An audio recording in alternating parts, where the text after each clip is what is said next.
Bismillahirrahmanirrahim. Assalamualaikum warahmatullahi wabarakatuh. Waalaikumsalam warahmatullahi wabarakatuh. Alhamdulillah, alhamdulillahirabbil alamin. Assalatu wassalamu ala asyrofil anbiya'i wal mursalin wa ala alihi wa sahbihi ajmain, amma ba'du. Yang kami hormati Ketua Masjid Al-Mujahidin atau yang mewakilannya, rekan kami amri. Yang kami hormati guru kami Al-Ustaz Ahad bin Sa'dian SPDI dan Al-Ustaz Arisman MPDI, dan yang kami hormati rekan-rekan dari Baitul Subuhan, dan yang kami hormati Ketua dari Baitul Subuhan Bapak Muhammad Wahidi.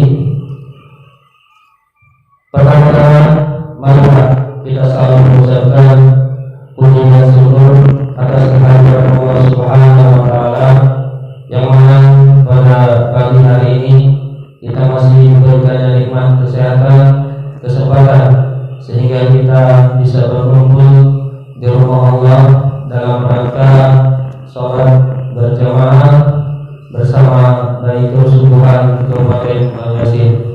Salawat dan salam tercurah selalu tercurahkan kepada baginda Nabi Agung Nabi Muhammad sallallahu alaihi wasallam beserta para keluarga, sahabat, baik pengikutnya yang terdahulu maupun yang akan datang. Bapak Ibu, para jamaah sholat subuh yang dirahmati Allah Subhanahu wa Ta'ala, kami mohon izin bukannya kebiasaan berdiri di sini, karena kami akan memandu acara kita pada pagi hari ini. Adapun susunan acara kita pada pagi hari ini bertepatan dengan edisi ke-80 Baitul Subuhan di Kabupaten Banjarmasin. Baitul Subuhan di Kabupaten Banjarmasin yang ke-80 ini bertepatan juga di Masjid Al-Mujahidin, Desa Inggris, Kecamatan Suwartabe.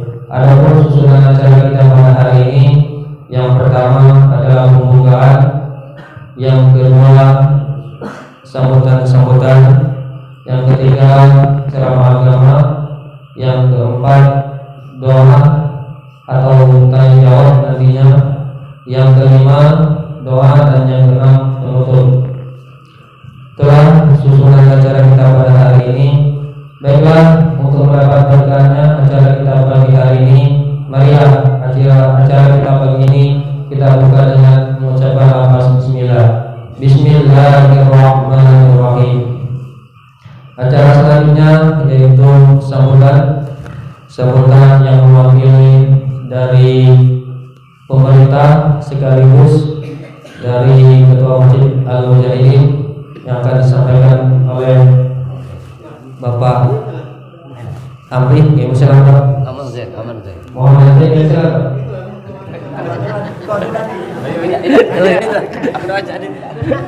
Silakan Pak Muhammad Zain.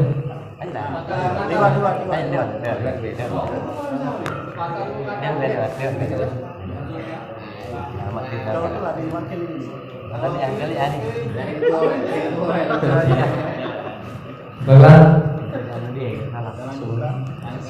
kita langsung selanjutnya tausiah atau ceramah singkat. Yang pertama kami mintakan kepada Al-Ustaz Arisman MPDI, kepadanya kami persilakan.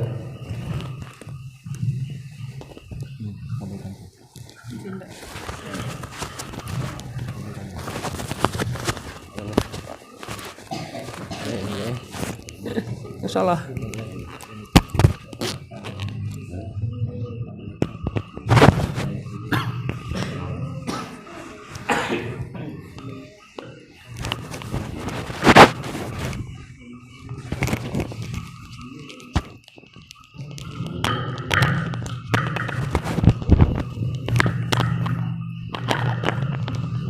Bismillahirrahmanirrahim. Assalamualaikum warahmatullahi wabarakatuh. Waalaikumsalam warahmatullahi wabarakatuh. Udah takbir, Pak. Bisa takbir. Takbir. Alhamdulillahirabbil alamin. Assalatu wassalamu ala asyrafil anbiya'i wal mursalin wa ala alihi wa ashabihi ajma'in. وقال الله تعالى في القرآن الكريم أعوذ بالله من الشيطان الرجيم بسم الله الرحمن الرحيم يا أيها الذين آمنوا اتقوا الله حق تقاته ولا تموتن إلا وأنتم مسلمون صدق الله العظيم. Yang kami hormati pengurus Masjid Al-Mujahidin, yang kami hormati guru kami, ustadz kami, Ustadz Taharuddin Saian, Sarjana Pendidikan Islam, yang kami hormati hadirin jemaah sholat subuh dan teman-teman, kakak-kakak, adik-adik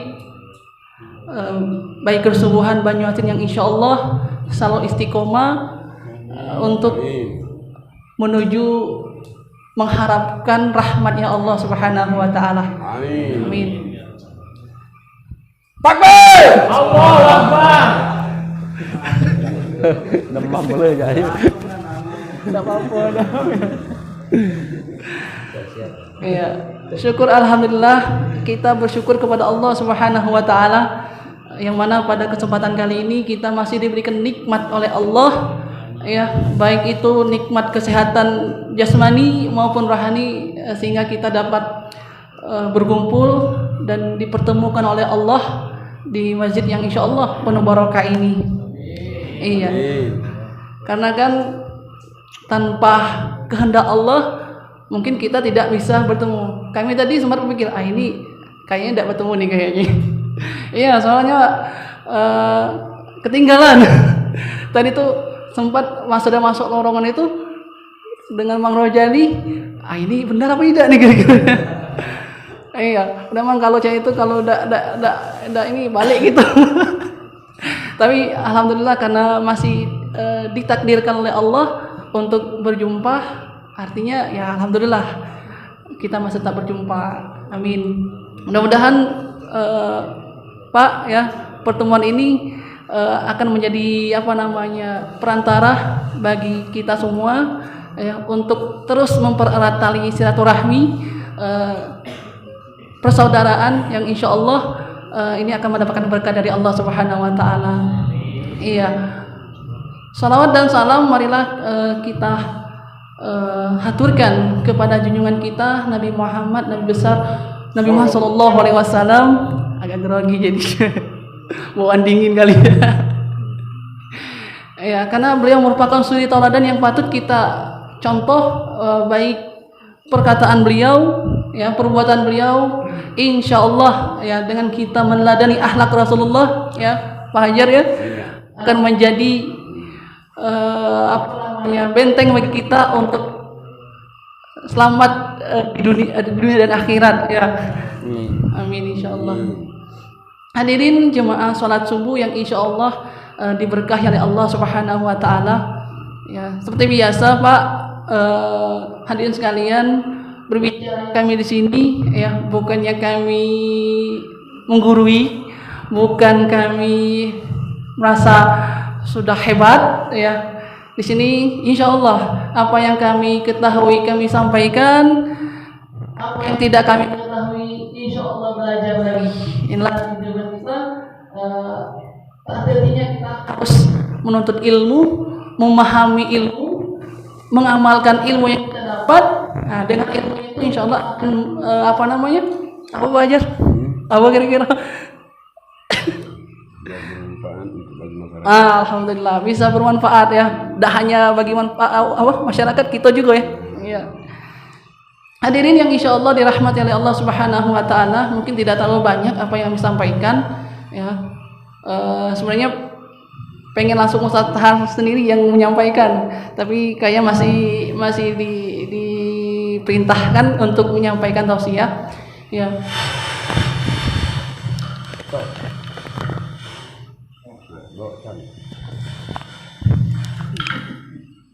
Ya.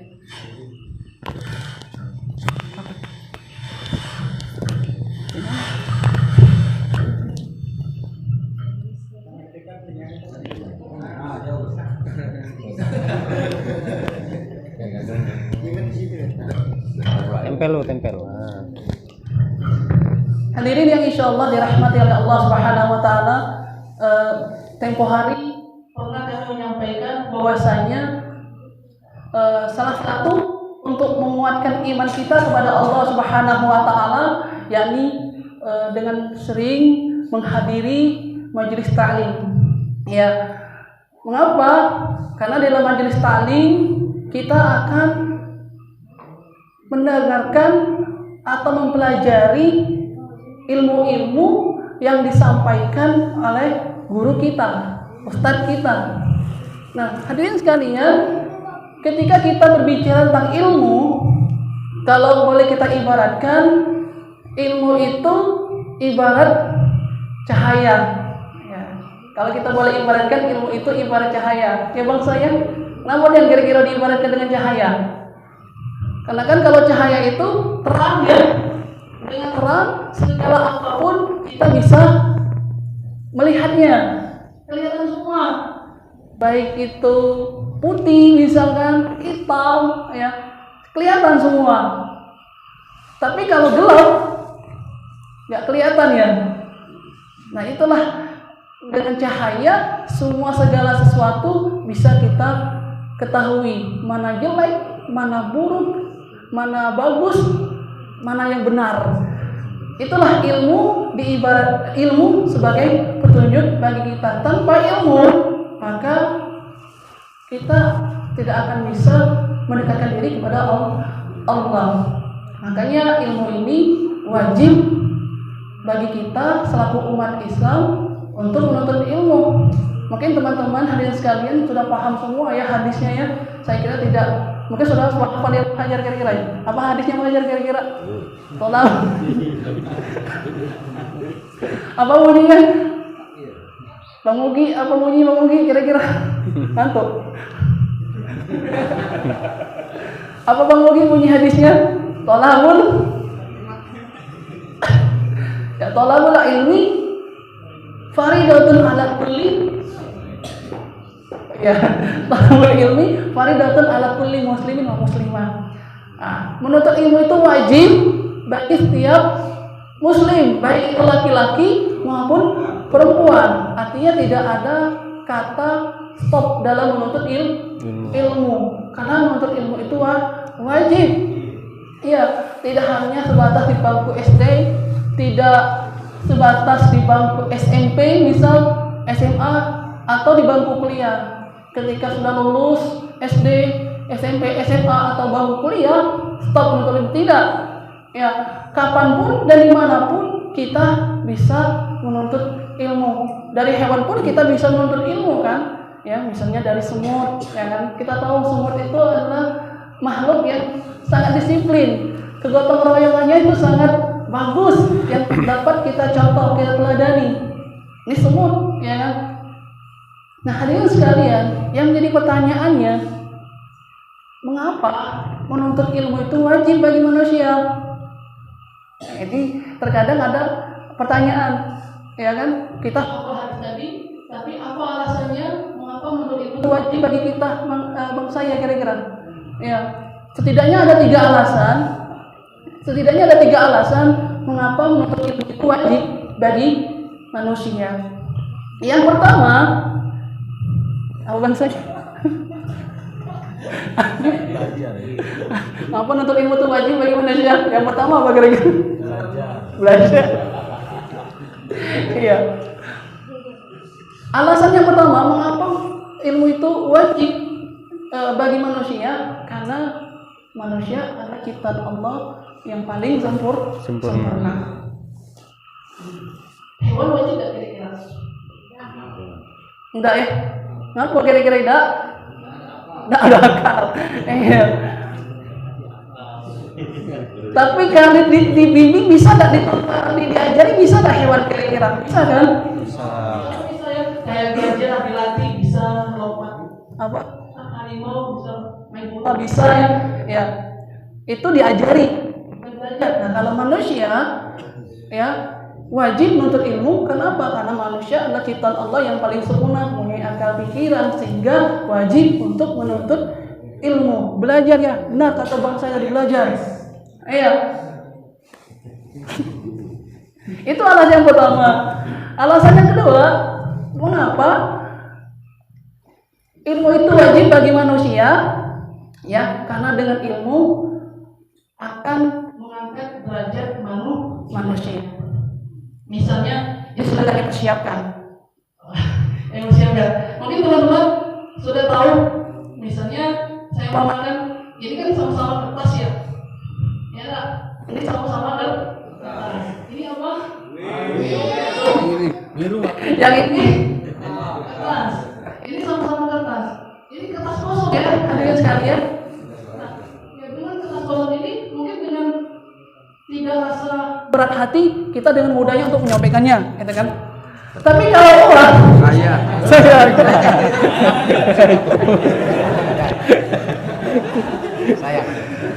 sekelas jadilah bang, ya kan? Ini lihat ekspresi bangsa ketika saya merobekkan yang bagus kan, mengoyakkan dengan rasa tidak berat hati, saya dengan mudah tidak ada ekspresi bangsanya ketika saya mencobakan ini. Jangan. Nah, ini padahal teman-teman hadirin sekalian, ini kan sama-sama kertas ya sebenarnya kan. Ya. Tapi apa yang membuat dia berbeda? Yaitu ada nilai. Ada nilai. Ini ada nggak? Kosong kan? Nah, kita sama-sama manusia mempunyai apa namanya? Mata yang sama, mulut yang sama, hidung yang sama. Ada yang beda tak? Kepala ada punya rambut, ya kan? Sama. Nah, apa yang ini lain? Jangan dibuka yang kaki uang nak masuk ke peci dulu. Jangan dibuka dulu. Iya. Uang kan kita masuk ke jaga. Kalau ini tergeletak, katiin nggak minum. Kalau ini, bahkan orang nggak tiduran semalam-malaman gara-gara menjaga uang ya, takut uangnya hilang ya. Nah, cuman kan kita ini di sisi Allah kayak uang dijaga oleh Allah. Masya Allah.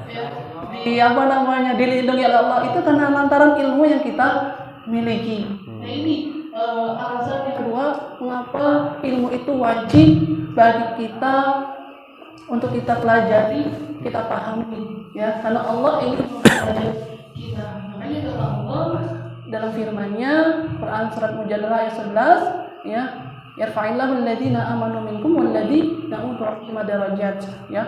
Allah akan mengangkat ya derajat orang-orang yang beriman dan berilmu ya. Hadirin yang insyaallah dirahmati oleh Allah Subhanahu wa taala, itu yang kedua. Yang ketiga,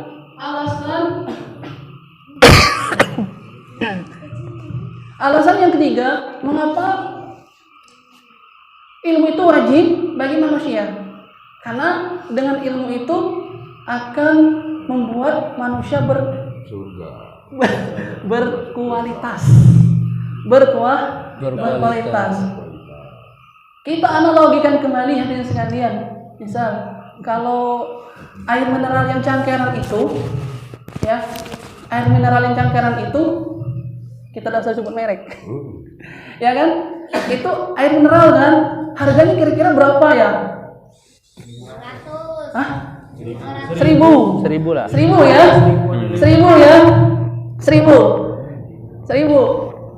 Artinya cangkirnya itu berharga karena ada isinya. Air mineral harganya 1000. Nah, kalau cangkir ini diisi dengan air kopi, sirup misal, kira-kira harganya berapa? 2000 sudah kan? Nah, kalau cangkir ini wadahnya ini di dalamnya air yang jus, ada jeli-jelinya kira-kira ya. 5.000. Harganya berapa kira-kira? Sudah 5.000 ya. Kalau seandainya di dalamnya itu diisi dengan air comberan, Terjebak jadi. tak laku, tidak berharga kan? Ya Pak, tidak berharga. Artinya hadirin sekalian, artinya cangkir bahasa Gelas. ya kan? Kualitasnya itu tergantung di dalamnya. Tadi kalau air mineral harganya 1.000. Kalau air sirup 2.000. Kalau sudah jeli-jelinya sudah 5.000. Kalau comberan dekati harga. Artinya bahwa kita ini berkualitas tergantung di dalamnya. Masya Allah. Begitu kita manusia. Manusia akan berkualitas kalau dia punya ilmu. Pengen yang berapa kira? Pengen 1.000? Pengen yang 2.000? Pengen 5.000? Atau yang nggak ada harga? Nak 50.000. Nah, 50.000. Nah, itulah setidaknya ada 3 alasan mengapa ilmu ini wajib bagi manusia. Yang pertama apa? Karena manusia ini adalah ciptaan Allah yang paling sempurna. Dengan kesempurnaan tersebut kita diwajibkan untuk mempelajari ilmu. Yang kedua, ya ini Allah akan ingin mengangkat derajat hambanya dengan ilmu tersebut. Yang ketiga, dengan ilmu akan membuat manusia itu berkualitas. Nah, hadirin yang insya Allah dirahmati oleh Allah Subhanahu Wa Taala, mungkin itu saja yang dapat kami sampaikan. Insya Allah nanti akan lebih dijelaskan lagi, disampaikan oleh Ustaz kita, guru kita tentang materi yang insya Allah akan beliau sampaikan. Ya, mudah-mudahan apa yang kami sampaikan tadi bisa bermanfaat. Ya, bermanfaat tidak hanya untuk kami pribadi, tapi untuk kita semua. Amin ya rabbal alamin. Kami akhiri wallahu muwaffiq ila aqwamit thoriq. Assalamualaikum warahmatullahi wabarakatuh.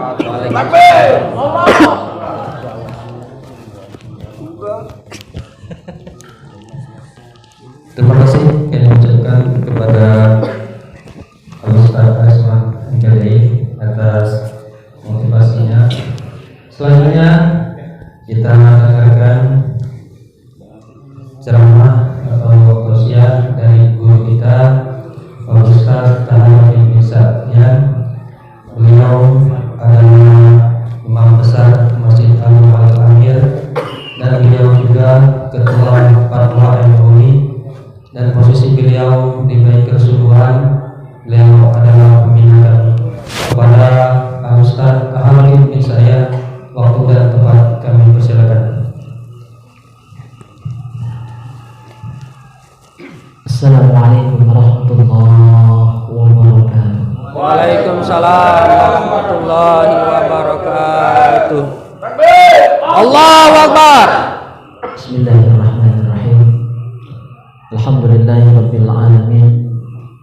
Wassalatu wassalamu ala asyrafil anbiya wal mursalin sayyidina wa maulana Muhammadin ajma'in wa ala alihi wa sahbihi ajma'in. Amma ba'd. Al-Mukarramun, para jamaah yang mulia, pengurus masjid Al-Mujahidin Desa Inggris, alhamdulillah kita sudah go internasional Pak Ketua, ya. Bukan hanya BSB Baikir Subuh Banyasin, jadi kita melampaui nasional, bahkan sudah internasional di subuh hari yang mulia ini. Alhamdulillah. Ketua dan pengurus, para pejabat yang mungkin hadir atau yang diwakili oleh yang mewakili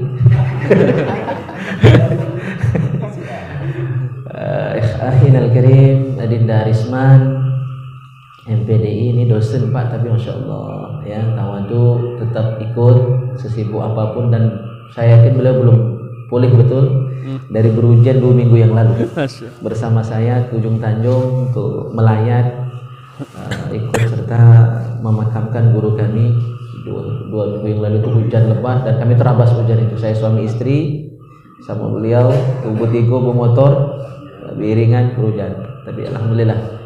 Jadi kita malu yang ya tidak perlu sibuk diajak beliau ya kan, tetapi masih tenggelam timbul keaktifan kita di baikan subuh banyak sini. Ketua, semuanya ketua Pak di BSB ini, ketua semua, panglima yang mungkin masih DL ya, DL, alhamdulillah. Karena kita bagi tugas, panglima kita dia bagian provinsi. Bagian ibu kota. Kita masuk ke dusun baik jadilah, ya kan. Cuma alhamdulillah dusun yang kita masuk ini sudah masuk luar negeri, ya, Inggris tadi ya kan. Alhamdulillah. Semoga kita semua senantiasa disatukan oleh Allah Subhanahu wa taala dalam keimanan, ketakwaan, kebersamaan seperti ini sesuai dengan yel-yel kita BSB dengan yel-nya KPK. Ya, kebersamaan, kekeluargaan, persaudaraan dan kebersamaan. Tanpa berpanjang kata, setelah memuji Allah Subhanahu wa taala dan sholawat kepada Rasulullah sallallahu alaihi wasallam, sedikit menyambung yang disampaikan Adinda Arisman tadi, bahwa sangat penting kita belajar ini. Dan ini adalah bagian dari ibadah. Jadi belajar itu bukan cuma nuntut ilmu, bukan cuma ngapal, bukan cuma mutolaah, tetapi ini bagian dari ibadah. Artinya dapat pahala. Ya, belajar ini dapat pahala. Maka kata Ka'bul Ahbar dalam kitab Al-Manhajus Sawi, ya, beliau katakan, "Lau anna thawaba majalisil ilm." Seandainya besarnya pahala hadir di majelis ta'lim. Jadi majelis ta'lim ini subuh hari, sholat subuh yang luar biasa fadilahnya. Ya, kita laksanakan majelis ini di subuh ini. Kalau pahalanya terjingok, kalau pahalanya terlihat, maka semua orang akan berebut. Maka Pak, kami hadir di sini, ya, selain nak silaturahim ke Inggris ini, ya, juga kami ingin menjadikan masjid itu sebagai markas seluruh kegiatan kaum muslimin. Masjid itu bukan cuma tempat sembahyang, ya, tetapi pada masa Nabi, kalau kita membaca sejarah, masjid adalah pusat seluruh kegiatan Rasulullah sallallahu alaihi wasallam. Pusat pemerintahan, istanahnya Nabi itu di masjid. Maka beliau ngajar, menerima delegasi, menetapkan hukum, ya, membagi harta rampasan itu bahkan di masjid. Jadi mari kita jadikan masjid ini sebagai pusat dari kegiatan kaum muslimin. Ya, jangan jadikan masjid kita kuburan, ya, sepi, seminggu sekali cuma terbuka, ya kan? Ada yang cuma setahun sekali. Ada tempat saya KKN dulu waktu kuliah, tai kambing ngisi masjid itu, seminggu sekali cuma dibuka. Tapi mudah-mudahan di sini tidak. Nah, kita ingin menggugah masyarakat dan kami semua sendiri ingin belajar bahwa penting kita memakmurkan rumah Allah Subhanahu wa taala. Al-masajidu baitullah. Masjid itu rumah Allah. Dalam hadis lain disebutkan al-masajidu baitu kulli mu'min. Masjid itu adalah rumah orang mukmin, rumah orang Islam. Maka kita wajib bertanggung jawab walaupun bukan di dusun tubuh, bukan di kampung kita. Maka masjid itu tetap wajib kita lurui, tetap wajib kita makmurkan, minimal kita menggugah walaupun kita hadir cuma beberapa tahun, mungkin setahun sekali hadir di sini. Nah, kita berupaya untuk menggerakkan semua masyarakat kaum muslimin untuk bertanggung jawab untuk memakmurkan rumah Allah Subhanahu wa taala. Nah, kalau kita tahu hadir di majelis ta'lim ini besar pahalanya. Apa kata Ka'bul Ahbar? La qatatalu, niscaya berbunuhan, berebut, jolak-jolakan, ya, sorong-sorongan, aku be berebut nak ke masjid. Awak be di rumah, aku nak ke masjid. Aku nak hadir di majelis ta'lim, aku nak ikut cawisan. Ya, kalau tahu. Sayangnya pahala itu abstrak. Dosa juga abstrak, tak terjingok, tak kelihatan. Ya, nah, itu sebagai ujian bagi kita semua. Kalau terjingok, taat kalau orang. Ya kan? Kalau dosa itu kelihatan, semuanya tidak akan berani maksiat. Maka sengaja memang pahala dan dosa itu dirahasiakan liyabluwakum ayyukum ahsanu amala, untuk menjadi ujian bagi kita siapa yang paling terbaik amalnya. Yang yakin dengan yang gaib, pahala itu gaib, dosa itu gaib. Maka ciri mukmin sejati dalam Al-Baqarah disebutkan alladzina yu'minuna bil ghaib. Itu ciri pertama orang takwa. Ciri pertama orang mukmin alladzina yu'minuna bil ghaib, beriman dengan yang gaib, percaya walaupun tidak terjenguk. Tapi yang sudah yakin, masya Allah, maka yang tahan-tahan ini, ya panas, hujan, ya kan? Di beberapa tempat kami pernah kehujanan. Ini sisa hujan gitu, berdingin pagi ini. Saya lupa bawa jaket ya, untung bawa ke mall ini kan. Masya Allah, ini jadi agak dingin. Tahan, itu karena apa? Sudah yakin, walaupun belum terjenguk. Ada kenikmatan tersendiri, ada kebahagiaan yang luar biasa yang itu tidak bisa dinilai dengan harta. Maka alhamdulillah ya, keistiqomahan kawan-kawan BSB yang ini Pak bukan cuma dari Pengambalai Pak, macam-macam. Ada yang dari Sukaraja, ya, Rimub-Rumub, ya kan? Macam-macam. Ya, ada yang dari Lubuk Batu ini. Ini lebih jauh lagi dari Maulana, masyaallah. Bahkan ada anak-anak, ya, ada anak-anak anggota kita. Dan ini serius, tiap hari Ahad hadir. Alhamdulillah, masya Allah. Karena sudah merasakan nikmatnya, ya, nikmatnya ibadah dan belajar ini bagian dari ibadah. Jadi kami hadir di setiap masjid itu untuk belajar. Jadi rumah sekolah kami sepanjang masjid ini adalah madrasah kami, pesantren kami. Ya, jadi kita niatnya ingin belajar. Sampai kata Ka'bul Ahbar, hatta yatsruka kullu dhi imaratin imaratahu. Sampai demi belajar tadi, yang punya kekuasaan akan meninggalkan kekuasaannya. Kalau dengan kekuasaan dia membuat dia lalai, membuat dia tidak sempat, buat dia sibuk sehingga tidak sempat hadir di majelis taklim. Kalau gitu kan tidak sebalik.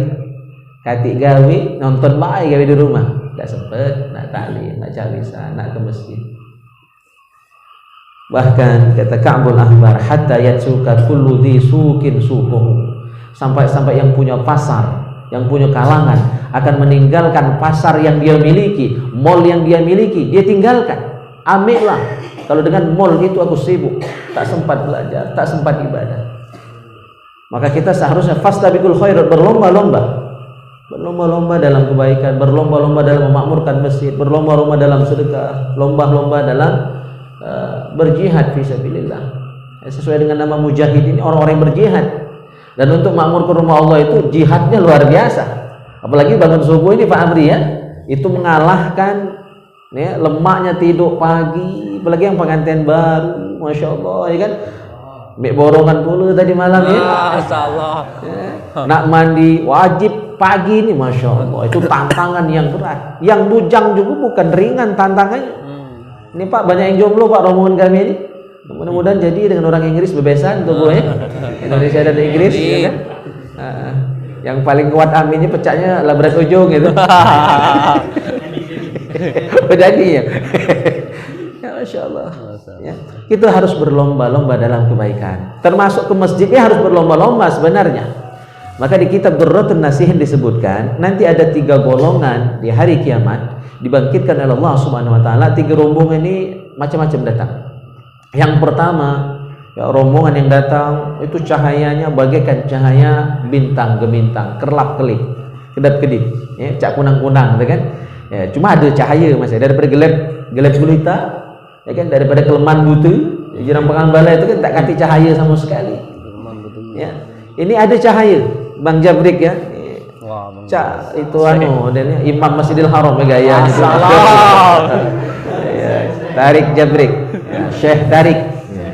Aduh, Syekh Tarik ya, Syekh Jabrik ya. Syekh Jabrik. Gayanya itu mati gitu ya. Masya Allah. Istiqomah ya saya. Masya Allah. Insya Allah minggu depan kultum. Masya Allah. Saya terharu kultum beliau waktu apa kita di markas yang Maulid Nabi ya sallallahu alaihi wasallam. Insyaallah siap-siap kakek. Yang lain juga siap-siap akan ditembak. Dari Ariyat ya. Ini rombongan kita ustadz banyak ustadz ya Pak Haji ya. Itu ustadz, ini banyak pengusaha. Ya, ada toke sungkai, ada pemuda berpengaruh juga ya kan. Masyaallah. Banyak ini. Allahu Akbar. Cuma yang paling banyak bujang buntu di sini. Itu paling banyak. Makanya jangan dipanjang ke kaki ada ya. Gila laju manas ya kan. Laju bagi gundang tubuh ya. Berlomba-lomba ya. Jadi ada yang datang pada hari kiamat nanti itu cahayanya bagaikan bintang, kerlap-kerlip. Oh salut ya. orang yang berkumpul pada hari kiamat nanti di padang mahsyar. Karena seluruhnya dikumpulkan di padang mahsyar itu. Manusia, jin, malaikat, seluruhnya berkumpul jadi satu. Ya. Malaikat bertanya, siapa kalian? Ya, yang dimuliakan Allah dengan bercahaya seperti bintang itu. Oh, kata mereka, kami dulu adalah orang-orang yang waktu di dunia begitu mendengar azan, kami langsung tinggalkan seluruh aktivitas dunia. Ya, makan disudahi dulu. Ya, jangan tinggalkan nasi di piring, nyudahi dulu. Cuma tidak bobo. Ini begitu mendengar azan masih bobo 2 piring lagi lah. Itu bukan ya. Jadi sudah mendengar azan tadi, nasi tadi begitu dihabiskan karena nak cepat-cepat ke masjid. Jadi yang lagi begawe stop dulu. Yang tidur bangun. Yang mantang? Nah, itu yang saru tadi. Ya, kalau yang mantang jam 3 fajar dengar azan subuh jam 4 ya kan, mana nak belek ya kan? Nah, kalau pacak mantangnya itu sudah sholat subuh. Insyaallah berkah. Ada Pak yang mantang jam 3 fajar. Kapan subuhnya itu? Ya. Jam 2 jam 2 lah berangkat mantang. Jadi kata malaikat, siapa kalian? Mereka menjawab, kami adalah orang yang begitu mendengar azan, kami langsung tinggalkan aktivitas duniawi, tinggal gawean dunia. Ya, kami langsung wudu dan bersegera menuju rumah Allah Subhanahu wa taala ke masjid untuk sholat. Sudah itu datang lagi rombongan yang kedua. Cahaya mereka lebih terang lagi dari yang pertama tadi, bagaikan cahaya bulan di malam purnama. Ditanya oleh malaikat, siapa kalian? Ya, yang bagus, yang terang, yang belaga, ganteng-ganteng, cantik-cantik, ya. Oh, kata mereka, kami adalah orang-orang yang dulu ketika hidup di dunia begitu mendengar azan kami sudah wudu, udah siap nak sholat, cuma masih di rumah. Ya, masih di rumah. Tapi sudah wudu, udah siap, setengah jam lagi nak sholat. Ya kan? Udah siap-siap. Jadi tahu waktu. Banyak orang yang punya jam tapi tidak tahu waktu. Ya, punya HP 2 ekor, 3 ekor, ya kan, ada gala jam di HP. Tahu jam saja, cuma tidak tahu waktu. Arti tidak tahu waktu, tidak melihat-lihat nak pergi itu, tidak ngukur ini nak sholat apa belum. Kalau orang yang tahu waktu itu, pas nak ke masjid, pas nak berangkat, nengok jam dulu. Wah, ini 5 menit lagi nak sholat, berarti wudhu dulu, sholat dulu. Kalau tidak tahu waktu itu, lah tahu jam sholat, berangkat. Ini kan sholat tinggal. Jadi tidak peduli. Jadi kita seharusnya jam itu gunanya untuk tahu waktu sehingga kita bisa mengukur. Oh, sekarang masih setengah jam lagi. Ayo tunggulah sholat zuhur dulu. Nah, kecuali masih lama, oh baru jam 9, baru jam 10, ya kan? Masih lama nak sholat zuhur, silakan berangkat. Kalau misalnya musafir jauh, oh tidak sempat ini nak sholat zuhur nanti tepat waktu, berarti nanti jamak takhir. Jadi dia bisa mengukur ya, bagaimana cara sholat yang akan dia laksanakan nanti, apakah jamak takdim atau jamak takhir, atau sholatnya ditamamkan, disempurnakan sebagaimana biasanya. Jadi yang kedua ini datang bagaikan cahaya bulan purnama. Siapa mereka? Orang yang ketika azan dikumandangkan sudah wudhu di rumahnya masing-masing, udah siap untuk mengerjakan sholat 5 waktu. Nah, lebih hebat lagi. Yang ketiga, cahaya mereka ya ketika datang dikumpulkan pada hari kiamat nanti, mereka bagaikan cahaya matahari, lebih terang lagi. Siapa mereka? Mereka adalah orang-orang yang begitu azan dikumandangkan, tentulah sudah wudhu, bahkan sudah di masjid, nunggu azannya di masjid, bukan di rumah. Ini orang-orang yang luar biasa. Mudah-mudahan kita semua adalah orang-orang yang demikian. Ya, jadi kita yang nunggu azan, bukan azan nunggu kita. Ya, kalau azan nunggu kita, ya itu masalah. Tapi jadilah daripada tidak sama sekali. Maka kita pilih, kita mau ya jadi yang bagaimana. Kualitas kita ditentukan oleh kita itu sendiri. Ya, mau jadi bintang, mau jadi bulan, mau jadi matahari, bagaimana kita lah ya menyikapinya. Maka hadirin yang mulia, ikhwani fillah rahimakumullah, tugas kita selama hidup adalah mengumpulkan amal sebanyak mungkin untuk bekal kita selamat dunia dan akhirat. Wa tazawwadu fa inna khairaz zadi taqwa. Berbekallah, dan sebaik-baik bekal itu adalah takwa kepada Allah Subhanahu wa taala. Takwa itu luas maknanya. Ngaji, sembahyang, puasa, zakat, taklim seperti ini, berbuat baik, berakhlakul karimah, ya, itu adalah bagian dari takwa. Dan takwa kepada Allah madaru kulli sa'adah, pokok, pangkal, sumber dari segala kebahagiaan. Banyak rete tak takwa, tidak akan bahagia. Ya, terkenal jadi orang hebat, jabatan tinggi, banyak duit, Ini banyak yang bunuh diri di luar negeri, Jepang, di Eropa, di Inggris termasuknya. Mudah-mudahan tidak di air segera sini kan. Kalau di Inggris sana banyak yang bunuh diri. Padahal orang-orang hebat. Ya, banyak artis terkenal banyak yang bunuh diri. Ngapa? Tidak ada takwa. Jadi kebahagiaan yang dia dapat tadi tanpa ada nilai takwa itu kebahagiaan yang semu. Sementara pecahnya itu menyengoknya lemah. Padahal dalamnya kopong. Itu ibarat kayu besar itu. Bagusnya besar ya, cocok dibaloi kan.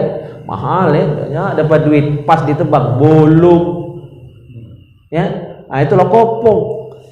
Karena kebahagiaan yang tidak disertai nilai-nilai takwa itu kebahagiaan yang semu. Mudi kecaknya lemak, sebenarnya dia menderita di batinnya. Nah, kita tidak ingin menjadi pribadi yang demikian. Kita pengen ya bahagia dunia akhirat, lemak lahir batin ya. Di doanya kita merasakan surga dunia ya kan. Kelapangan rizki, dapat jodoh, anak banyak, ya, rizkinya lapang, kawan banyak, ya kan? Itu kebahagiaan kita. Di akhirat nanti masuk surganya Allah Subhanahu Wa Taala, dikelilingi oleh bidadari, ya, yang insya Allah gampang mendapatkan bidadari akhirat itu dengan cara membersihkan masjid. Sebutir debu yang kita keluarkan dari masjid itulah maharnya bidadari. Insya Allah Rabbi ya, semangat nanti. Kumpulkan bidadari sebanyak-banyaknya. Iya. Cuma kalau pacak kejar juga yang di dunia ini. Jadi bidadari dunia dan akhirat. Jamaah yang mulia, barangkali ini saja sebagai pengantar dari kami pada taklim subuh, cawisan subuh kita ini, dan kita lanjutkan dengan tanya jawab kalau ada yang ingin didiskusikan. Silakan. Assalamualaikum warahmatullahi wabarakatuh. Waalaikumsalam warahmatullahi wabarakatuh. Selanjutnya kami persilakan kepada jamaah ataupun dari anggota keseluruhan kalau ada yang ditanyakan kami persilakan Pak Amri. Kalau di sini ada masalah tentang sholat berjamaah ataupun tentang kehidupan, kami persilakan kebenaran. Silakan. Siapa yang mau bertanya? Silakan, masih ada kesempatan. Mampunya masih di kandung badan. Salah. Yang bertanya tentang agama, karena agama ini adalah tujuan kita ke akhirat. Masya Allah. Kalau mau bertanya susah di jalan, mau makan perut lapar. Masya Allah. Allah. Dari anggota kami silakan. Mungkin harus ada pemacunya dulu. Maju. Yang bertanya kami silakan. Silakan. Genggam 3 mic.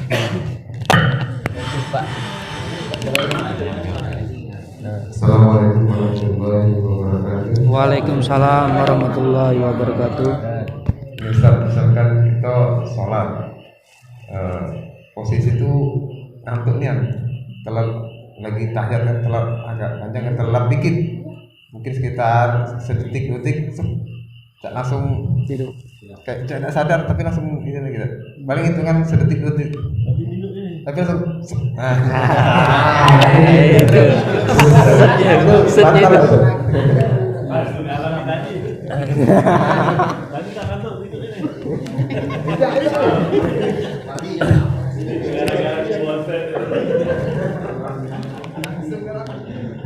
Ya, itu namanya tidur ayam gitu ya. Tidur ayam. Ngantok Ngantuk ayam. Ya. Tidur yang membatalkan wudu lagi sholat itu tidur yang memang tidur terlelap. Ya, jadi kalau hanya itu terkantuk ya. Insyaallah tidak membatalkan sholat. Apalagi hanya seperti biasa itu terlelap, bawaan capek, bawaan ngantuk. Nah, makanya dianjurkan oleh Rasulullah SAW kalau memang betul-betul capek, walaupun memang sudah masuk waktu, kita diperkenankan untuk tidur terlebih dahulu, ya, daripada nanti sholatnya tuh nganar, kekarau kemana-mana, ya kan? Nah, jadi boleh tidur istirahat terlebih dahulu, walaupun waktu sholat sudah tiba. Nah, itu berlaku untuk yang memang betul-betul ngantuk. Jangan kaget nak ngambil alasan itu galau, tidur dulu. Terliwat, apalagi subuh ini begitu azan dikumandangkan, kaget deh, masih ngantuk nih, tidur lagi. Bukan itu yang dimaksud. Ini sholat selain subuh tentunya kan. Jadi begitu kita misalnya balik capek, bener, balik mantap, balik ngantar barang, ya kan, mekol lagu mebel, ya kan. Ada tukang gas mekol, tabung gas banyak, ya kan, capek betul. Jadi tidak konsen juga kan kalau mau sholat, maka ya mandi dulu, istirahat dulu. Ternyata masih ngantuk, tidur dulu sebentar, jangan kelelep sampai berjam-jam ya. Nah, untuk sekedar menghilang lelah dan capek. Nah sudah itu baru sholat biar lebih segar lagi. Kalau itu capek. Termasuk boleh alasan juga menunda sholat. Ini tidak dosa. Jadi begitu makanan sudah dihidangkan, itu memang betul-betul lapar ini. Kalau tak makan saat itu bakal kepunan, ya, bakal ngeces, ya kan, meleleh, lior, ya kan, kepunan ya. Pokoknya perut ini cacing lana gendang di perut, ya kan. Nah kalau tidak makan, sholat bakal dah khusyuk, ya. Maka silakan makan terlebih dahulu. Cuma jangan berhoji, sekedar melepaskan nafsu pengen tadi, kepunan tadi. Jangan bumbu sampai habis nasi sekete, ya, itu bahaya. Nah boleh makan terlebih dahulu kalau memang makanan sudah dihidangkan. Cuma kalau masih pecah nahan, ya lebih afdol ya sholat terlebih dahulu. Jadi artinya situasional, hukum itu sesuai situasi dan kondisi. Tapi tidak bisa dipukul rata. Ya, seluruh orang harus begitu. Nah, masing-masing orang kan berbeda. Nah, termasuk ngantuk tadi. Kalau memang betul-betul ngantuk, nanti dulu sholatnya. Ya. Terus kalau memang masih sholat, terus ngantuknya hanya sekedar hilang ingatan sejenak, semenit, jangan semenit ya, kelamaan semenit itu kan, sedetik 2 detik, hanya dalam hitungan detik masih dimaklumi. Cuma kalau memang tertidur nih ya, waktu baca tahiyat tertidur, kapan bangun imam lah salam, nah itu batal. Ngarau ya. Nah, kalau hanya sekedar sedetik 2 detik, memang bawaan capek dan ngantuk, dan apa. Oke, ada lagi? Jabrik. Majirik. Ah, lagi pasti. Lady. Jangan nanya lesingan dengan Kak Amri. Iya. Masa Amri. Beliau ini kawan kami. Iya lah. Kerja kurang lebih 4 tahun. Ya, salah. Nah ingin saya tanyakan Pak Ustaz, ada 2. Wah, Yang banyak. pertama untuk doa di dalam sholat. Ya. Yang hadis pernah saya dengar dan ceramah itu sujud, pada saat sujud terakhir itu dianjurkan kalau tidak salah doa. Yang kedua, adakah qobliyah di maghrib? Karena saya lihat itu banyak yang mengerjakan, jadi kami ini tak kerja kemana udah ya, pasti ya boleh termilu kan. Milu-milu. Mereka selalu ada qobliyah maghrib. Itu saja yang kami tanyakan. Terima kasih. Wassalamualaikum warahmatullahi wabarakatuh. Waalaikumsalam warahmatullahi wabarakatuh. Allahu Akbar. Malu ya yang muda-muda ya. Semangat luar biasa dari ini Panglima kita lah, kita panggil ya. Panglima sekarang. Ya, Panglima sekarang naik pangkat kan? Naik pangkat. Tidak lagi kopral mang ya, langsung Panglima. Masya Allah. Pertanyaannya luar biasa. Doa di sujud terakhir. Ya ini doa yang paling mustajab. Karena posisi seorang hamba itu akan paling mulia, paling tinggi itu ketika dia berada di posisi yang paling rendah. Ya, dalam sholat kita posisi kita yang paling merendah, paling tawadu, ya, itu adalah ketika kepala kita yang kita anggap mulia, raih kita yang kita anggap mulia, maka dijaga, ya kan, dibersihkan tiap hari, bukan main ya caranya, pesil-pesil dan sebagainya itu ya kan, nah, sejajar dengan kaki kita, yang nijak apa-apa, nijak pelamenan, mungkin tertijak ke, mohon maaf, tai dan sebagainya. Ya, itu sejajar kaki dengan kepala, itulah posisi yang paling dekat kita dengan Allah Subhanahu wa taala. Aqrab, ya, posisi kita paling dekat. Dan ketika itulah kalau nak masuk kerasan, ya kan? Jadi kalau nak masuk kerasan tuh cari waktu-waktu yang tepat. Ya, pada saat yang tepat insya Allah rasanya mudah. Begitu. Jadi itu doa yang paling mustajab karena kita sedang berada pada posisi yang paling dekat dengan Allah Subhanahu wa taala. Dan ini juga jadi pelajaran bagi kita. Ya, orang yang terbaik itu bukan orang yang sombong, yang tinggi. Udah. Orang yang terbaik di antara kita adalah yang paling merendah, yang paling tawadhu. Karena kata ulama, air hujan itu, ya kan? Ya, pertama hujan, yang kena hujan pertama kali siapa? Yang tempat tinggi kan? Bukit, gunung. Tapi itu hanya sementara. Kena air tadi. Air tadi akan turun ke tempat yang paling rendah. Dia akan berkumpul di lembah, di sungai, di laut. Itulah tempat berkumpulnya air hujan yang jatuh dari langit tadi. Yang tinggi tadi memang dapat, nulu dapat. Cuma dengan seluruh air tadi akan berkumpul di tempat yang paling rendah. Itulah ketawaduan. Jangan pernah sombong. Dipuji orang cuma dengar.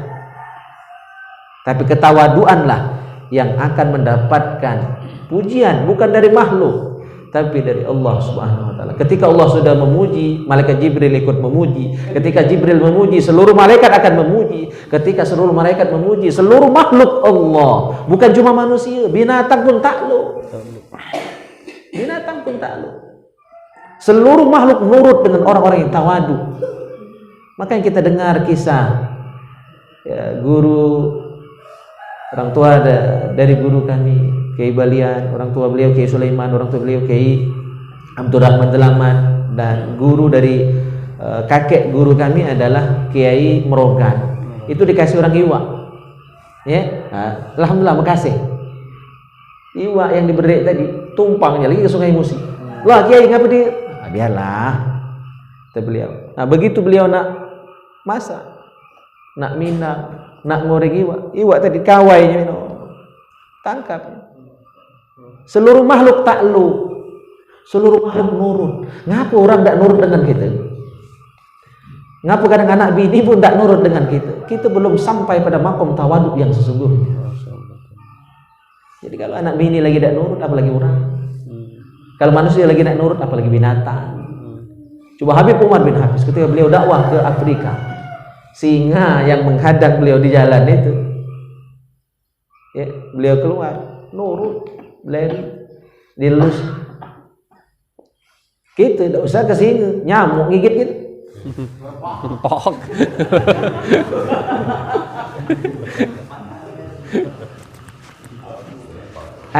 Saya pernah baca makalah ini tentang ketawaduan tadi ya, tentang Masya Allah. Jadi kalau kita itu tidak hubud dunia, maka lalat pun tidak akan berani hinggap di tubuh kita. Lalat pun tahu ini orang bersenian ini. Jadi kalau tubuh masih dihinggapi lalat, itu mungkin bisa menjadi ukuran masih ada hubud dunia di hati kita. Nah, tapi makom ini sudah tinggi ya. Tapi bolehlah untuk menjadi ukuran bagi kita. Kalau kita sombong, ada kesombongan di hati kita, merasalah hebat, merasalah berilmu, merasa ya, dengan yang macam-macam yang kita miliki, harta, pangkat, jabatan, ilmu, merasa kiai besar niat. Jingok, kalau lalat masih hinggap, belum. Berarti masih ada hubud dunia di hati kita. Lalat hanya akan hinggap di tempat-tempat yang kotor. Ya, tempat kotor. Kalau tubuh masih dihinggapi lalat tahu masih hubud dunia. Ustaz ini kiai masih ngejar doanya, masih mengejar pujian. Ya, cuma ada usah nembak orang ini, jengok ke gitu, ya, itu ya. Jadi posisi yang paling dekat kita dengan Allah adalah ketika kita paling merendah, paling tawadu. Itu. Yang kedua tadi tentang Qabliyah maghrib. Ya, Qabliyah maghrib. Jadi ada hadis Bukhari, Muslim meriwayatkan hadis ini. Jadi banyak dalil tentang Qabliyah maghrib. Di antaranya dikutip dalam kitab I'anatul Talibin itu hadisnya adalah baina kulli adzanaini salatun. Baina kulli adzanaini salatun. Antara dua azan ada salat sunnahnya. Itu hadisnya. Riwayat Imam Muslim. Nah, jadi hadisnya sahih. Baina kulli adzanaini salatun. Antara dua azan ada salat sunnahnya. Dua azan itu maksudnya azan dan iqamah. Artinya ulama berkesimpulan ya. Setiap sholat wajib pasti ada qobliyahnya. 5 waktu sholat wajib semua punya qobliyah, tapi tidak semuanya punya ba'diyah.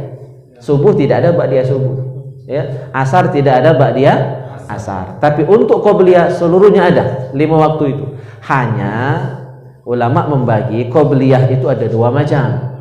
Ada qobliyah yang sunnahnya muakkad.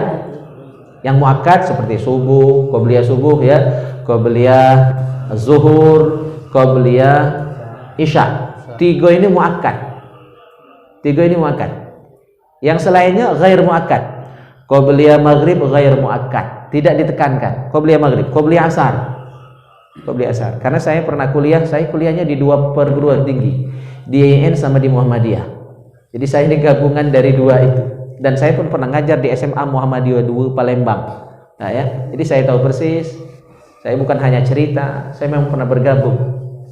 Ya, cuma saya tidak masuk di NU, tidak masuk Muhammadiyah, tidak masuk. Tapi saya tahu dan belajar bergaul bersama 2 organisasi ini.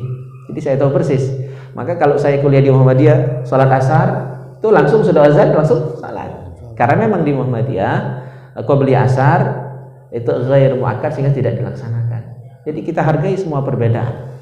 Dan saya memang sudah masuk ke dalam kedua perbedaan. Jadi gampang saja, ringan saja ketika kita masuk ke semuanya. Ya, jadi tidak perlu ngedumul, tahu persis, ya begitu. Jadi untuk qobliyah maghrib termasuk yang ghair muakkad.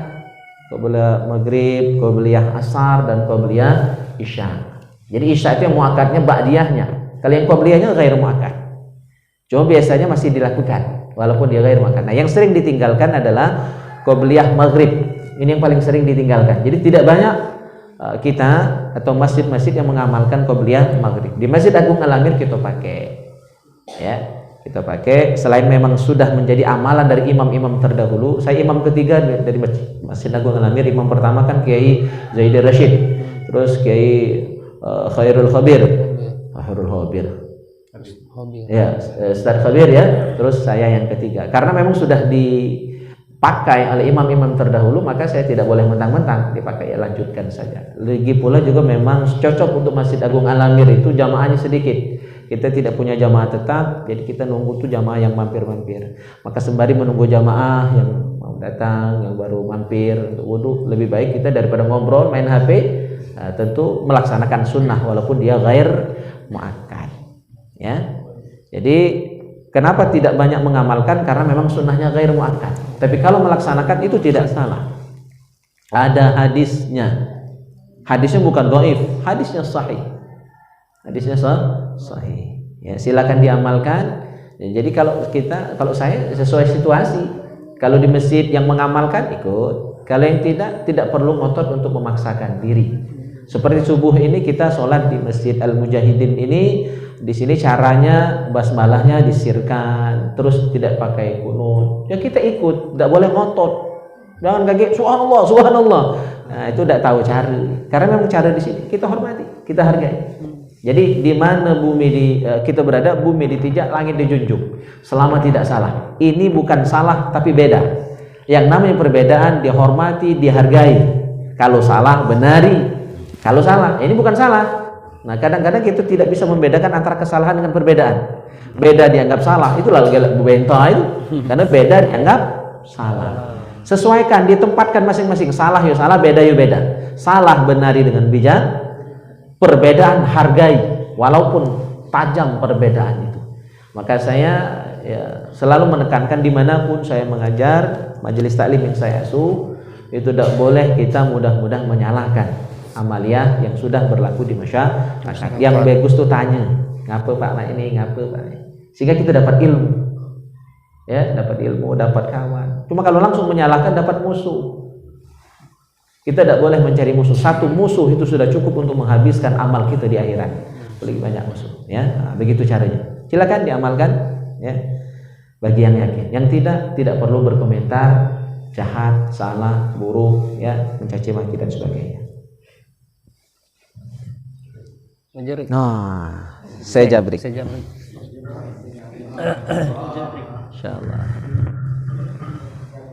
Assalamualaikum Assalamualaikum warahmatullahi wabarakatuh. Waalaikumsalam warahmatullahi wabarakatuh. Allahu Akbar. Jadi berapa malam kemarin pernah debat dengan beliau. Masya Allah. Masya. Saya sama saya. Ujinya kalau kita sholat wajib, sholat sunnah, tapi tidak mengerjakan kodok, sholat wajib dan sunnah itu tadi sia-sia. Arti apapun. Jadi lemak tak usah sholat wajib daripada tak kerja ke kodok. Nah, itu nak dibaca Pak. ayah tak dibaca. Ini menurut aku agak kurang Serk. iya. Nah, jadi telat. Oke, paham. Assalamualaikum warahmatullahi wabarakatuh. Waalaikumsalam warahmatullahi wabarakatuh. Iya. Allah. Jadi pagi ini saya diminta untuk menengahi perdebatan dua orang syekh ya. Syekh Ibnu Hajar dan Syekh Jabri. Syekh Ibnu Hajar itu di mana? Di Mesir ya. Syekh Jabri ini di Saudi. Masya Allah. Jadi begini ceritanya, kalau kita punya kewajiban untuk mengqadha sholat, berarti banyak utang sholat, maka bukan tidak boleh sholat wajib, bukan sia-sia sholat wajib. Sholat wajib yang adaan itu tetap, ya kan? Terus yang kodok itu yang utang sholat, yang tinggal bertahun-tahun, ya itu tetap wajib dibayar. Ya, jadi belanja barang baru dan utang lama dilunasi, nah itu kira-kira ya. Jadi ibarat kita belanja ke toko, yang kita biasa berutang ke situ, jangan ngambil barang baru terus utang lama udah pernah dilunasi. Apalagi tadi misalnya ada utang sama warung tetangga, ya kan tidak pernah dibayar, tetapi di warung tetangga yang sikonya kita ngambil barang baru terus, singgung ya kan? Dia ini pecahnya belanja terus dengan warung sebelah, cuma dengan aku tak pernah bayar utang, ya kan? Jadi kalau pecah dua-duanya dilaksanakan ya. Jadi utang dicicil, utang lama dicicil sedikit demi sedikit, terus yang ya baru karena untuk melanjutkan penghidupan ya kan harus belanja untuk sembako dan lain sebagainya. Itu sebagai perumpamaan. Nah, jadi yang adaan dan qadaan dua-duanya dilaksanakan. Adaan itu artinya sholat yang sekarang, yang masih dalam waktunya, kan itu sholat adaan. Seperti tadi kita subuh itu sholat adaan. Nah kalau subuh setahun yang lalu itu namanya qadaan, bayar utang. Itu dua-duanya wajib dilaksanakan. Ya. Nah yang jadi masalah adalah ketika kita banyak utang sholat, ya wajib mengqadha sholat karena meninggalkan sholat bertahun-tahun yang lalu. Nah, kita rajin sholat sunnah, tetapi utang belum dibayar. Itu yang jadi masalah. Dalam kitab syarah bukan syarah Tanqihul Qaul, kitab I'anatul Talibin dan matanya itu kitab Fathul Mu'in disebutkan haram orang yang banyak utang sholat tapi mengerjakan sholat sunnah. Kan itu dua status hukum yang berbeda, wajib sama sunnah. Mengqadha itu wajib, sholat sunnah ya sunnah. Mana statusnya lebih tinggi? Wajib. Kerjakan wajib dulu baru kerjakan yang sunnah. Ya, nah sholat sunnah kita itu haram hukumnya dalam artian sia-sia, hilang baik karena masih banyak utang. Ibarat itu utang numpuk tapi masih ngambil barang baru. Ya, silakan ngambil barang baru, tapi utang lama itu dicicil. Ya, tinggal lama-lama jadi lunas. Maka untuk khusus yang banyak utang sholat lebih baik daripada memperbanyak sholat sunnah, lebih baik lunasi utang lama. Itu maksudnya. Ya, bukan tidak sah sholat sunnahnya, qobliyah ba'diyahnya sah tapi haram. Nah, mungkin jarang dengar istilah ini ya, sah tapi haram itu. Sah ketika cukup syarat dan rukun, sah sholatnya. Ya, haram ngapa? Karena dia mendahulukan yang sunat daripada yang wajib. Dia punya utang sholat, ya, dia punya qadha sholat yang banyak, tetapi tidak dia qadha, lupa banyak. Karena menurut 4 mazhab seluruh sholat yang kita tinggalkan itu wajib dibayar, wajib diqadha.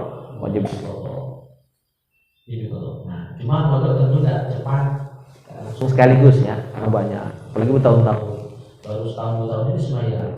Ya puluhan tahun banyak meninggalkan sholat, maka dicicil saja, dicicil. Jadi dianjurkan misalnya kalau kita banyak utang sholat daripada kemudian lebih baik qadha sambil nunggu sholat wajib dikumandang, sholat wajib dilaksanakan, nunggu iqamat, itu lebih baik memperbanyak qadha. Ya. Tapi kalau nak sholat sunnah sah dah, sah. Tapi haram. Ngapa sah tapi haram? Dia lebih mendahulukan sunnah daripada yang wajib. Maka perlu kita belajar hukum itu secara tuntas. Ada wajib, ada haram, ya, ada sunnah, ada mubah, ada makruh itu. Jadi kalau bertemu dua hal antara wajib dengan sunnah, mana yang didahulukan? Yang wajib. Antara qobliyah ya dengan qadha, mana yang didahulukan? Qadha. Bayar utang dulu. Istilahnya seperti itu. Kecuali kita berkeyakinan mazhab atau pendapat yang diikuti, yang dicetuskan oleh Ibnu Taimiyah.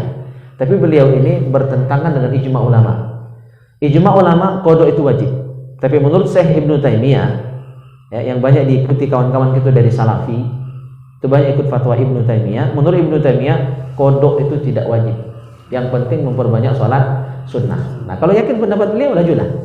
Tapi patut dipahami pendapat beliau ini bertentangan dengan ijma. Cuma kalau nak ngamal ke laju, man yakin ya kan? Karena kita tidak bisa dipaksa. Fatwa itu tidak memaksa. Fatwa itu hanya mengikat bagi yang yakin. Kalau tak yakin, tidak wajib. Kalau yakin, wajib. Jadi fatwa itu tidak baca makso. Sama baca vaksin juga tidak boleh dipaksa. Yang enggak lah, yang yakin, ya gitu. Paham ya saya Jabrik ya?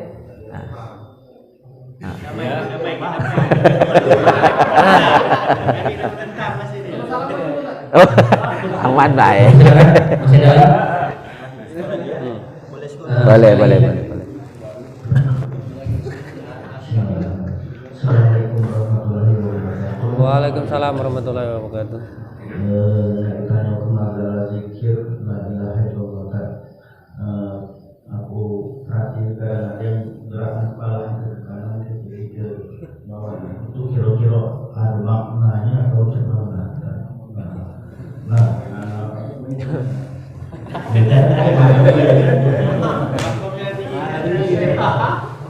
Ya, itu menghajar pada nyawa. Ya, memang ini pada torikoh tertentu. Ya, jadi kalau kita belum nyambut ilmunya, belum baiat, tentu belum tahu caranya. Jadi mungkin ini tidak layak juga untuk dibahas di tempat umum. Jadi memang ada, tidak perlu dipersalahkan. Kalau nak dapat itu harus baiat dulu. Ada caranya, teknis. Ya, dan ini bukan konsumsi umum. Gitu ya. Oh.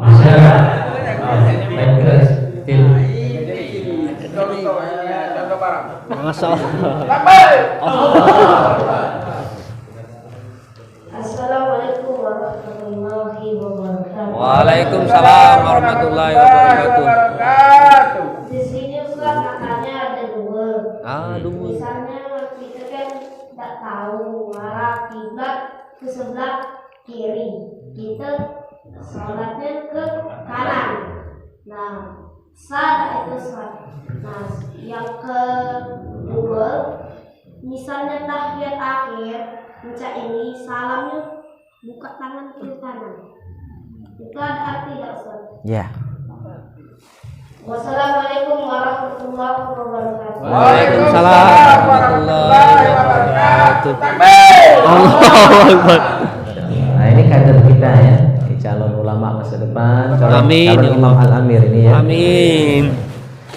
Luar biasa pertanyaannya, ya, itu sangat tinggi. Saya jawab dari yang terakhir dulu. Jadi yang masalah buka tangan, ya, sudah salam, itu tidak sunnah. Tapi memang ada yang mengamalkan. Saya tidak pakai, dan saya belum ketemu keterangannya. Guru-guru saya juga tidak mengajarkan, ya, mulai dari Kiai Balian, guru-guru yang lain tidak pernah mengajarkan itu. Dan saya juga pernah baca di fatwa-fatwa para alim ulama menyatakan itu tidak sunnah. Ya. Tapi kalau ada yang pakai, kita tidak perlu sewot, ya kan? Mungkin beliau ada sanadnya ilmu itu.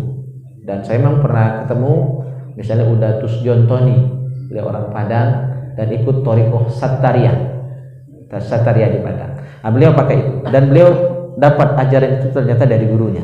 Nah, kita hormati. Tapi secara fikih itu ulama menyatakan tidak sunnah bolak-balik. Jadi tidak ada aturan harus seperti itu. Tapi kita hormat kalau ada yang pakai. Nah, yang masalah adalah dia yang tidak kaki salurannya meluk-meluk baik. Nah, itu jangan.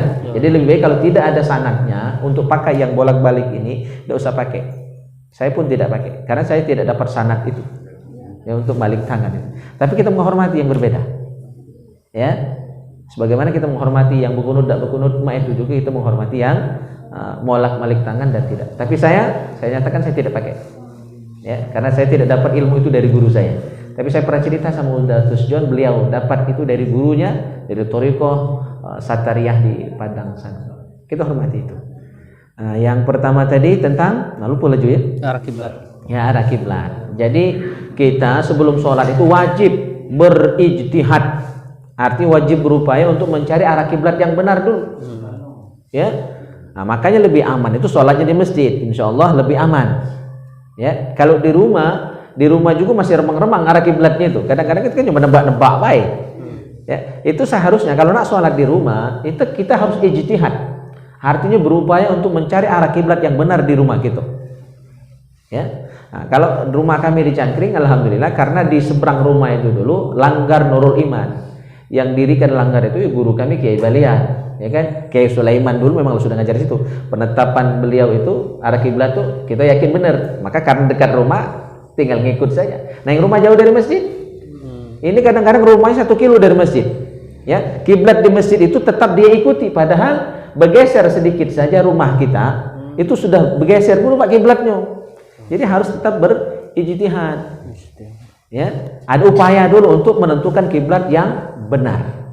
Nah, setelah kita berupaya sudah berijtihad, ya ternyata tidak pas, itu tidak jadi masalah. Apalagi kita cuma sekali 2 kali sholat di situ, ya kan? Nah, yang jadi masalah ada sholatnya di rumah, kiblatnya salah terus, nah itu masalah.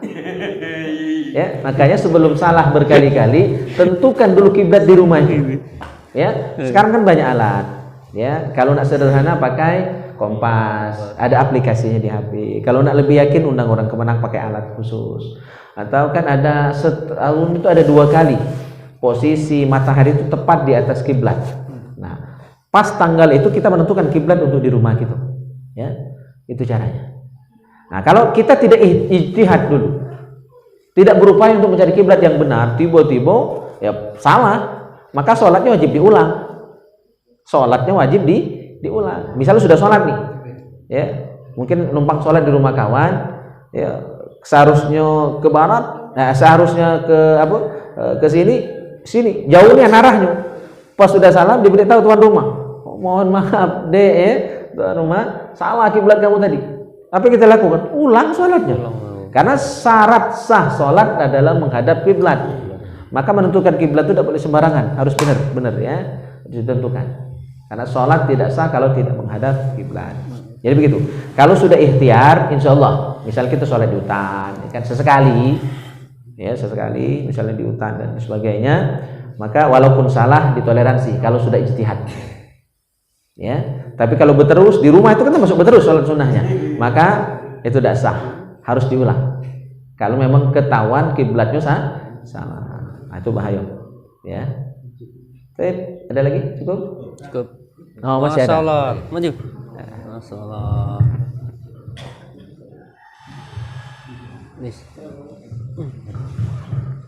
Assalamualaikum warahmatullahi wabarakatuh. Waalaikumsalam warahmatullahi wabarakatuh. Kan tadi Ustaz sampaikan kalau kita mendulukan yang sunnah, tapi yang kodok tadi tinggalkan, maka sunat tadi hukumnya menjadi sah tapi haram. Tapi kalau Pak Manut tinggal ke beban tak misalnya kodok 3 wike, sunnah 3 wike, apa hukumnya masih sah tapi haram apa tidak? Masya Allah. Masya Allah. Ada pancingan gue. Iya. Bagus. Jadi saya belum mikir sampai ke situ ya. Yang saya ketemukan keterangannya di kitab Fathul Mu'in dan I'anatul Talibin adalah ketika kita masih punya utang sholat, lantas kita memperbanyak sholat sunnah, maka sunnah kita itu sah tapi haram. Nah, yang ditanyakan tadi saya belum ketemu keterangannya di kitab. Luar biasa ya. Jadi udah jauh jangkauannya, mengalahkan pengarang kitab Sayyid Bakri Syato. Tapi bisa dijelaskan. Kalau Sayyid jelas sah, tetap sah kan, walaupun kita tidak mengkodok juga, sholat tetap sah, sholat sunnah tadi. Jadi boleh dilaksanakan. Jadi sholat adaannya dilaksanakan, kodoknya dilaksanakan, sunnahnya qobliyah ba'diyah, tahiyatul masjid juga dilaksanakan. Cuma kita wajib harus pahami bahwa sunnah kita tadi itu sebenarnya hanya sah tapi haram, karena kita masih banyak utang sholat ya. Tapi insyaallah keharaman kita itu masih bisa ditoleransi karena niat kita nak mengerjakan semuanya ya. Kita tidak ingin melalaikan yang sunnah-sunnah tadi, tetap kita laksanakan, tapi tugas kita yang punya utang banyak kita goyuri. Insyaallah mudah-mudahan itu adalah iktikad yang baik dari kita. Kita ingin berusaha, berupaya menjadi hamba Allah yang baik ya, kewajiban dilaksanakan, sunnah-sunnah juga dikerjakan, utang juga dibayar. Jadi 3 sekaligus itu ya, 3 in 1 ya. Mudah-mudahan Allah tahu niat baik kita. Yang penting niat di hati. Kita tidak ingin melalaikan sedikit pun ya. Yang sunnah tadi kita kerjakan, yang wajib adaan, wajib kotoan juga dilaksanakan. Mudah-mudahan ya, insyaallah tidak apa-apa, lanjut saja seperti itu. Nah, yang paling parah itu kan adalah tidak semua. Nah, kan itu yang paling parah. Wadaan tidak, kodok tidak, sunat apalagi. Gawe tidur berhari-hari ya kan. Nah, itu yang salah itu ya. InsyaAllah tidak apa-apa, lanjutkan saja seperti itu. Cukup ya. Terima kasih atas partisipasi kawan-kawan. Selanjutnya pembacaan doa yang dimintakan kepada Ustaz Hariman ya, Ustaz Herman. biar dapat jatah. Ustaz juga beliau.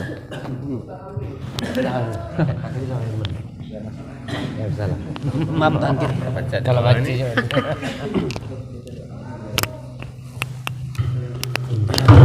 Masya Allah.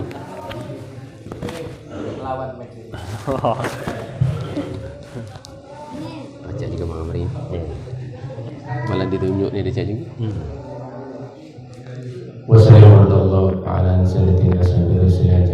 warahmatullahi wabarakatuh. Amin. A'udzubillahi minasyaitonir rajim. Bismillahirrahmanirrahim. Amin. Alhamdulillahirabbil alamin. Hamdan syakirin, hamdan na'imin, hamdan yuwafi ni'amahu wa yukafi mazidah. Amin. Ya rabbana lakal hamdu kama yanbaghi li jalali wajhikal karim wa 'azimi sultanik. Allahumma shalli ala sayyidina Muhammadin salatan tujina biha min jami'il ahwali wal afwan. Amin. Wa taqdilana biha min jami'il hajat wa tutahhiruna biha min jami'i syai'an wa tarfa'una bi indaka ala darajat wa tuballighuna bi aqsal ghayat min jami'il khairat bil hayati wa abadal mamat innahu syami'un qaribun mujibud da'wat wa yaqwadiyal hajat. Amin. Allahumma inna nas'aluka salamatan fid din wa afiyatan fil jasad wa zidatan fil ilm wa barakatan fil rizqi wa tawbatan qabla al maut wa rahmatan indal maut wa maghfiratan ba'dal maut. Allahumma hawina lana bi syakaratil maut wa najata minar wal ahwa indal hisab. Allahumma bihaqqil Fatiha wa syiril Fatiha ya farjal ham ya kasif Allah ya mali abdi ya fir wa irham ya dafil bala ya Allah ya dafil bala ya Rahman ya dafil bala ya Rahim. Rabbana hab lana min azwajina wa dhurriyyatina qurrata a'yun waj'alna lil muttaqina imama. Rabbana atina fid dunya hasanah wa fil akhirati hasanah wa qina adzaban nar. Da'wahum biha subhanaka Allahumma wa biha salam wa akhiru da'wahum alhamdulillahi rabbil alamin.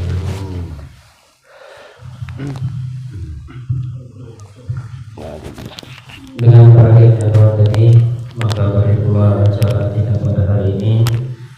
Saya selaku pengacara, jika ada salah kata atau salah tutur, saya mohon maaf kepada Allah. Kami mohon ampun. Wabillahi taufiq wal hidayah. Wassalamualaikum warahmatullahi wabarakatuh. Waalaikumsalam warahmatullahi wabarakatuh. Allah